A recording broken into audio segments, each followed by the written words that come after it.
కొద్ది నిమిషాలు సువార్తను విందాం. మన మధ్యలో ఉన్న ప్రియ దైవజనులు కరుణాకర్ గారు కొన్ని మాటలు పంచుకుంటారు, విందాం. క్రైస్తవుల హల్లెలూయా, క్రైస్తవుల హల్లెలూయా. లూకాసు సువార్త 19వ అధ్యాయం 10వ వచనంలో ఇలాగ రాయబడి ఉన్నది, నశించు దానిని వెతికి రక్షించుటకు మనుష్య కుమారుడు ఈ లోకంలోనికి వచ్చింది. యేసుక్రీస్తు ప్రభుల వారు 2000 సంవత్సరాల క్రితం ఈ లోకంలోనికి ఎందుకు వచ్చాడంటే, యేసుక్రీస్తు ప్రభు ఈ లోకంలో మనుష్య కుమారుడుగా ఆయన ఎందుకు జన్మించాడంటే, నశించు వారిని వెతికి రక్షించడానికి లోకంలోనికి ఆయన వచ్చాడు.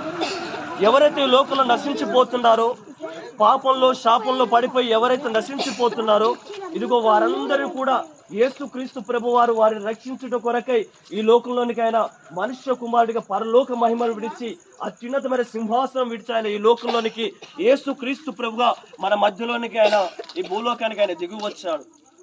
ఎందుకంటే